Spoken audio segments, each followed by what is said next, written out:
If you don't know what this game is, or who I am, or what the Latios Framework is, then watch the 0.3 video first. Watch it yet? Well, regardless, I'm moving on. No time to waste. At the time of making this video, Latios Framework version 0.4.2 has been out for a few months now. The release includes a new dots-friendly RNG solution, Psyshock Collider casts, velocity integration utilities, and some audio quality improvements to Myri. What you're seeing in front of you is a new demo to show it all off. So let's get into it. You've probably noticed the character controller. This is a discrete kinematic character controller fully implemented in Psyshock. You can climb ramps, jump up steps, crouch under obstacles, and even shoot bullets, which collide with the environment. There's still plenty of room for improvement, so feel free to adapt it to your needs and expect updates in the future. Oh, and did you notice the bullets have an arc to them? How they work is special, and not typically possible in physics engines. There's these two capsules in the middle here. If we go into this blue one, our environment switches to nighttime. And now, I present to you the main feature of this demo.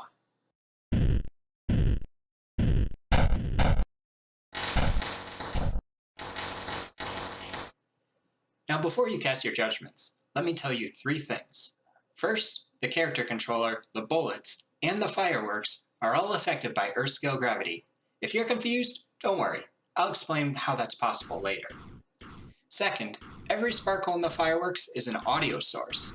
There are over 1,000 of them in each shot. And finally, I'm not a sound guy, so don't rely on these videos to judge Myri's quality. Play with it yourself and let me know if you run into any issues or have any feature requests. Alright, let's go into the code and see how this all works. This is a system which does the character controller locomotion. There's only 260 lines of code, which isn't bad for a character controller. But I won't get into the details because there will be even better ways to do this in a future release. But I do want to highlight a couple of things. In many games, there's a delicate balancing act between smoothness and responsiveness of a player-controlled character. If you're just multiplying max speed, input, and delta time together and it feels really bad but you don't know how to improve it, use this function. I also want to highlight this code right here. Yep, collider casts are here, so feel free to use them. Let's move on to bullets.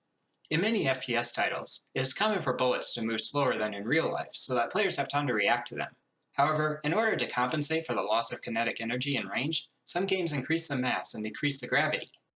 Instead of that, I decided to scale time by a time warp factor in the integrator, which has the same effect, but lets me tune the timing in physics independently. There are also these helper functions. They approximate drag and buoyancy of spherical objects more realistically than most physics engines. In other words, they make fireworks move like real fireworks. There's also point queries and AABB improvements, but it's time to talk about core. A few people ran into an issue where they would initialize components on the scene Blackboard entity during onCreate. This worked in play mode, but broke in builds because the scene loads after onCreate in builds. In 0.4, you now get an error when you try to do this in play mode. And Subsystem has an on-use scene callback where you can put that initialization logic instead.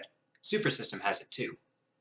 Another common struggle, although not specific to the Latios framework, is working with entity references. With game objects, it is really common to store references to components directly. With strong typing, we can clearly see how the reference is intended to be used. But this is often lost when using entity references. Are these references supposed to be prefabs to spawn, or transforms, or is there some special component to access? Well, good variable names can help. They don't always suffice. So let's do what game objects do and bake the type into the reference like this. Now it becomes obvious how the references are intended to be used. But if that is not enough to convince you, it also lets you convert code from this to this. Alright, I need to rant about random numbers and dots. I often see three different approaches, each having their ups and downs. The first approach allocates a random number generator per thread. Dots beginners will pass this around as a native array to all jobs. Advanced users will allocate it as a shared static. This approach is light on memory, as each thread only accesses a single instance. It also works in parallel jobs. However, it is not deterministic.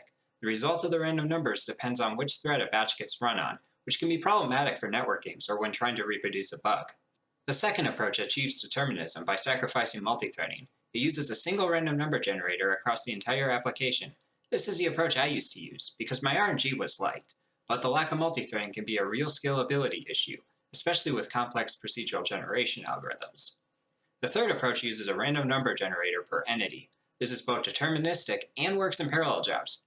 However, we are now reading and writing a separate RNG instance for every entity, and seeding each instance for each entity can be tricky to get right. Anyways, these are all lame because there's a fourth approach that looks like this. Sounds too good to be true, right? I actually discovered this approach from this GDC video. The use case for that algorithm was deterministic multi-threaded procedural generation. Well, in dots, we want deterministic multi-threaded everything. So I ported the algorithm and developed a workflow for using it in dots. Here's the fireworks particle spawning system that uses it. First, we define an RNG field and initialize it. I'm using the string overload and passing in the system name as a string seed to help catch copy and paste errors. It's important that each instance has a unique seed. I'm also resetting the seed every time the scene loads for extra determinism, but you can initialize the seed when and how you want. Next, we need to shuffle the base state for every job that uses this instance. This method also returns a copy of the shuffled RNG for convenience when using Lambda jobs, since those can't use member fields.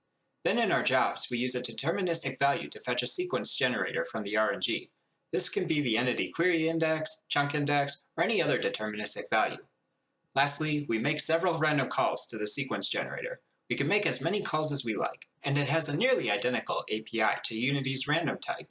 And that's it. That's how you do random number generators in the Latios framework. Now, Myri.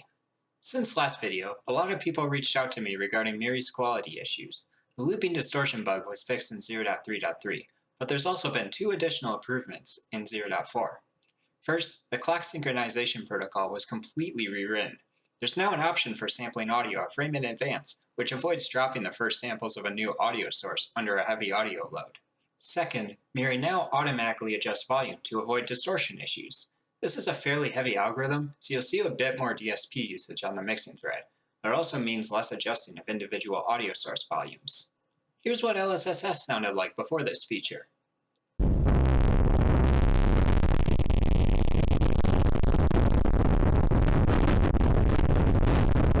And here's what it sounds like now.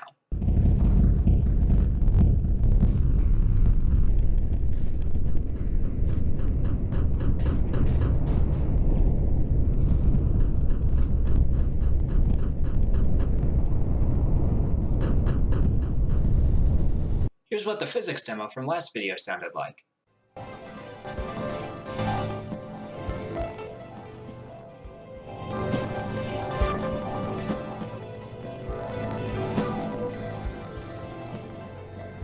And this is what it sounds like in 0.4.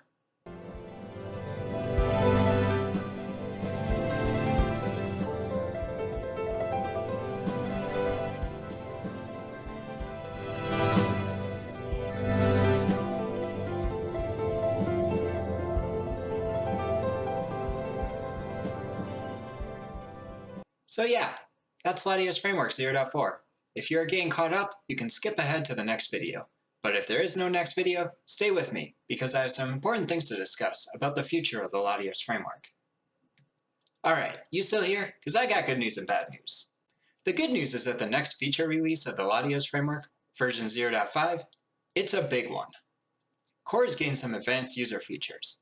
Psyshock has gained 2 new collider types. Myri might get a 4x speedup, though that's still up in the air. But the highlight is the new module, Kinemation.